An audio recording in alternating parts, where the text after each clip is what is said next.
Jadi, impianku menguasai Hollywood dan jadi aktris terkenal akhirnya dimulai. Hari ini adalah casting pertamaku. Ya ampun, kuharap ini berjalan lancar. Sekarang aku hanya harus ganti pakaian. Kudengar kalau Jenny Sinclair juga ada di sini. Dia pasti akan dapatkan peran utama karena ayah miliardernya itu terlalu berpengaruh untuknya untuk tak demikian. Oh, maksudmu Jenny si cantik tak berbakat itu? Dia tak ada istimewanya. Ayahnya kaya dan rumornya ibunya aktris terkenal. Tapi setelah melahirkannya, dia menelantarkannya demi sebuah peran film. Ini sangat tak adil. Bagaimana mungkin kita bersaing dengan cewek kaya dengan cerita pilu ayahnya?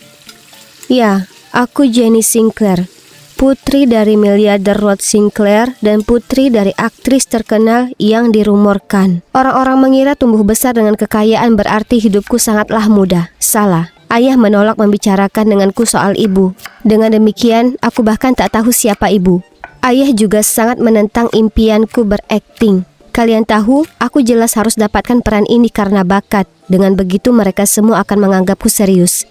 Sudah hampir giliranku. Aku sangat gugup. Film itu berjudul The Servant. Jadi peran utamanya adalah sebagai pembantu ini. Dan Bu Sharma, seorang aktris senior yang baru kembali dari Hollywood, akan memainkan peran sebagai nyonya yang kejam. Ah, ini dia. Kusilangkan jari agar takkan lupa dialogku. Berikutnya, Jennifer Sinclair. Mengacuhkan semua gosip ramai di belakangku, dengan percaya diri aku melangkah ke panggung dan tersenyum ke Bu Sharma. Dia tampak sedikit terkejut saat melihatku. Ambilkan aku teh chamomile. Aku sedang berjalan dengan nampan saat... Ups, aku tersandung dan jatuh. Lalu cangkir itu berserakan di lantai. Kau gadis tak kompeten. Apa kau tak sadar kalau cangkir itu lebih berharga daripada dirimu? Hah? Ini bahkan tak ada di skrip. Tercengang, aku hanya berdiri di sana dengan pandangan bingung di wajahku. Nona Sinclair, bagaimana bisa kau jadi aktris kalau reaksimu seburuk itu? Akting juga tentang improvisasi. Tak hanya belajar naskah dari hati, Nona muda. Jenny, kau jelas tak melakukan riset karena kau tak paham karakter ini. Aku segera menenangkan diri dengan cepat meminta maaf ke Bu Sharma dan memohon ke sutradara agar mengizinkanku mencoba sekali lagi. Aku tak ada waktu untuk ini. Bagaimana bisa gadis muda yang terlahir kaya akan paham kehidupan pelayan? Silakan pergi, kontestan yang lain menunggu. Lantas, casting impianku jadi mimpi buruk. Rasanya seperti seluruh dunia sedang menertawakanku. Nona, tolong berdiri. Kau harus membuatnya berkesan. Jangan bersedih hati, akan ada banyak kesempatan lain. Tidak, itu merupakan kesempatan besarku dan aku mengacaukannya. Lucas Hemingway membenciku. Itu artinya seluruh industri sekarang akan menjauhiku. Oh dia, tanteku adalah pengurus rumahnya dan dia bilang mengerikan sekali bekerja untuknya. Dia sudah memecat 5 pengurus rumah dalam sebulan terakhir dan sekarang tak seorang pun berani melamar. Jangan biarkan dia menjatuhkanmu. Semua tahu betapa menjengkelkannya dia. Apa kau baru saja bilang kalau Lucas Hemingway sedang cari pelayan dan kau kenal pengurus rumah di sana? Itu benar, tapi ini adalah cara tepat untuk menunjukkan padanya aku ini tak cuma berwajah cantik. Aku mungkin terlihat seperti gadis kaya yang manja. Aku masih bisa mainkan peran pelayan lebih baik dari orang lain. Kumohon bantu aku, kalau tidak aku akan mogok makan. Aku... Sebelum dia sempat menjawab, kurai segelas susu dan menenggaknya dalam sekali nafas. Oke, kalau begitu sekarang kita sepakat? Hei, ini aku, Jenny. Kini aku terlihat seperti pelayan, kan? Ingat yang kukatakan padamu, dan jangan pernah injakan kaki ke dalam ruang kerja tuan tanpa diminta. Sekarang pergilah ke gudang dan ambilkan aku kotak dekorasi Natal. Kotak itu berat sekali. Tiba-tiba aku menabrak sesuatu, dan saat aku jatuh, semua dekorasi Natal itu berserakan di lantai. Hah? Apa yang ada di bawahku? Oh tidak, aku berbaring di atas seseorang. Oh ya Tuhan, itu Lucas. Dengan cepat aku turun darinya dan meminta maaf, tapi dia hanya mengomeliku kemudian berjalan pergi. Aku merasa kebingungan saat kupunguti dekorasi itu saat gadis ini mendekatiku. Kau pelayan baru, hah? Jangan pikir kalau cantik itu artinya kau bisa merayu ayahku untuk jadi aktris terkenal atau semacamnya. Ini saran, jangan pernah mimpi soal itu. Mulai sekarang, pelayan ini melayaniku, dan hanya aku. Sungguh mengecewakan. Ini baru hari pertamaku dan aku sudah menimbulkan salah paham dengan Lily, putri sutradara itu. Dia punya reputasi dalam dunia modeling karena kepribadiannya yang sangat tidak menyenangkan. Dan memang sejak hari itu, kapanpun dia ada di rumah, dia menghabiskan tiap detik waktunya menyiksaku. Pernah, Lily menyuruhku membawakannya secangkir teh panas, tapi segera saat kuletakkan nampan teh itu, dia langsung berubah pikiran. Dia ingin tehnya dingin saja. Jadi aku harus berdiri mengipasi cangkir teh itu setengah jam lamanya. Kemudian di kesempatan lain, dia menyuruhku berdiri di dekat kolam di tengah hari membawa satu nampan buah. Lalu setiap selesai putaran, dia menyuruhku menyuapinya sepotong. Tak heran akhirnya aku terkena sengatan panas dan jatuh ke kolam. Yang pastinya sangat lucu untuk Lily. Ya, lihat saja siapa yang tertawa hari ini mungkin akan menangis besok. Hari berikutnya saat menyirami mawar di halaman belakang, kulihat melalui jendela ruang tamu, Lily akting jadi pelayan di depan ayahnya. Tampaknya dia juga ingin mengambil peran utama di film itu. Kurasa kau sebaiknya fokus ke proyek ikan komersilmu. Kau belum pelajari dialognya, dan tangisan pura-puramu itu buruk sekali. Apa kau bahkan tahu dari buku apa film ini diadaptasi? Kemudian ayahnya pergi, meninggalkan dia dengan tantrumnya. Di saat itu, Lily melihatku berdiri di sana tertawa. Jadi sebagai hukuman, dia menyuruhku bersihkan setiap buku di ruang perpustakaan. Terserah. Aku toh suka buku. Berdiri di atas tangga membersihkan, aku kebetulan melihat salinan The Servant, buku yang jadi dasar lakon ini. Kuambil itu dari rak saat tiba-tiba suara dari pintu yang terbuka membuatku terkejut. Dengan cepat ku kembalikan buku itu dan berusaha menuruni tangga, tapi kemudian aku salah menempatkan pijakan dan tangan yang kuat memegang pinggangku dan membimbingku berdiri. Dia mengenakan hoodie, masker, dan kacamata. Ya Tuhan, apa aku baru saja diselamatkan pencuri? Siapa kau? Bagaimana kau bisa masuk? Masuk tanpa izin? Apa kau sadar rumah siapa yang kau coba rampok? Dan kau, apa kau sadar sedang bicara dengan siapa? Pencuri? Konyol. Kemudian dia menarik tudungnya dan melepas kacamata hitam dan maskernya. Oh Tuhan, ini Jack Jerome, aktor paling seksi di layar kaca saat ini. Sebelum aku bisa bereaksi, jeritan memekik Lily mengagetkan kami berdua. Jack, kau di sini. Sangat menyenangkan kau akan tinggal bersama kami selama beberapa bulan ke depan. Aku penggemar beratmu. Yang membuat Lily kecewa, Jack mengacuhkannya, lalu dengan dingin keluar ruangan. Jadi, ternyata Jack sudah terpilih menjadi pemeran utama pria di The Servant. Dan untuk menghindari menambah skandalnya di masa lalu yang akan mempengaruhi film, Lucas bersikeras dia tinggal di sini selama syuting. Bagaimanapun meskipun aku tak suka dengan Jack sama sekali, tapi paling tidak ada dia di sekitar artinya Lily terlalu sibuk menempel padanya untuk menggangguku. Akhir-akhir ini aku sering memanfaatkan waktu bersih-bersih malam hari untuk pelajari buku aslinya. Audisi terakhir akan datang dan aku harus memahami karakterku lebih baik daripada yang lain. Aku sedang bersihkan dapur sambil membaca saat tiba-tiba ku dengar langkah kaki. Siapa kira-kira itu pada jam ini? Jadi, kau suka buku ini?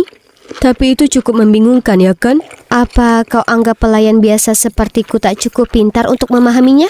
Aku tak tahu bagaimana kau bisa berperan sebagai Alfred yang hangat, baik hati, dan tulus. Kau jelas kebalikannya. Itu yang disebut acting, sayang. Jadi apa menurutmu, aktor harus persis seperti karakter mereka di kehidupan nyata? Maka apa kau tak sebaiknya lebih berhati-hati karena aku baru berperan jadi pembunuh gila di film terakhirku? Dia ini sangat tak menyenangkan. Berdebat dengan orang searogan dia tak ada manfaatnya. Aku baru maju beberapa langkah saat aku terpeleset, tapi Jack mengulurkan tangan dan meraih ke mejaku, yang mencegahku tak terjatuh ke tanah. Tapi itu menyebabkan kemejaku sobek. Wajahku memerah karena malu dan berusaha memperbaikinya. Ini, ambil ini, katanya saat dengan cepat dia lepaskan jaketnya dan melingkarkannya di bahuku. Di saat itu, entah dari mana, Lily muncul. Saat melihatnya, Jack segera meninggalkan dapur. Lily menyerbu ke arahku dan menarik jaketnya lepas dariku. Sekarang apa? Sudah mengubah targetmu? Tapi biar ku ingatkan kau ini cuma seorang pelayan bodoh. Jack itu milikku. Oh Lily yang malang, kau ini cuma gadis delusional. Aku tak tertarik pada Jack. Tapi tak butuh lebih dari sekilas pandang untuk tahu bahwa Jack sama sekali tak tertarik padanya. Karena insiden kemarin, Lily membuatku bangun di jam 4 pagi untuk memanggang kira-kira segala jenis kue yang ada di bumi ini. Aku baru selesai menghias badge terakhir ketika dia bergegas masuk ke dapur, merebut celemek dan sarung tangan dariku lalu mengenakannya. Aku tak punya waktu untuk memahami apa yang terjadi saat Jack masuk dan dengan cepat dia mengulurkan piring itu padanya. Coba segigit, aku bangun pagi sekali untuk membuatkanmu. Dasar palsu. Jack hendak memasukkan sepotong kue ke mulutnya saat kusadari kuenya terbuat dari almond. Dia alergi itu. Stop! Kue itu ada almondnya. Ini, makan yang ini. Dia mengambil kue itu lalu mengedip ke arahku sebelum berjalan pergi. Ya, kepribadiannya menyebalkan. Tapi, oh astaga. Bagaimana bisa menolak garis rahang kuat dan mata dalam yang indah itu? Lumrah, Lily jadi geram. Jadi dia memaksaku membuat teh. Tak peduli seberapa lama dia mengetuk pintu Jack, dia tak mau membukanya. Jadi dengan marah dia melempar nampan teh itu ke lantai dan berteriak padaku untuk datang dan membersihkannya. Oh ya ampun, ini sungguh berantakan. Karpetnya ternodai teh dan ada banyak pecahan porselen di mana-mana. Aku mulai memunguti serpihan itu saat, aduh, tanganku tersayat. Jack langsung membuka pintu. Kemudian saat melihat tanganku berdarah, dengan cepat dia menuntunku ke kamarnya dan membantuku membalut luka itu. Aku tak tahu kalau ini adalah sisi hangat dirinya. Sungguh mengagetkan. Akhir pekan ini, sang sutradara mengadakan perkumpulan kecil untuk para kru dan pemain film. Jadi waktuku tersita dengan persiapan ini. Sekarang aku percaya diri untuk menyatakan kalau aku sudah paham betul bagaimana rasanya menjadi pelayan. Tak ada pekerjaan rumah yang belum kucoba. Aku juga tak sengaja bohong ke pengurus rumah kalau aku dulunya bartender. Jadi dia menugasiku membuat koktail. Aku sedang mencoba memahami resep Cosmopolitan saat Jack masuk. Cukup bagus, tapi mungkin perlu lebih banyak jus cranberry. Kau ingin mereka bergembira, bukan pingsan, huh? Aku kenal semua yang datang, jadi aku bisa beri kamu petunjuk apa untuk disajikan ke mereka. Itu hal yang baik. Aku bisa bertanya padanya lebih banyak mengenai lawan mainku yang akan datang. Kami berdua ngobrol penuh semangat tentang minuman dan buku The Servant. Ternyata dia sebenarnya cukup baik dan sama sekali tak seperti babi egois yang digambarkan oleh media.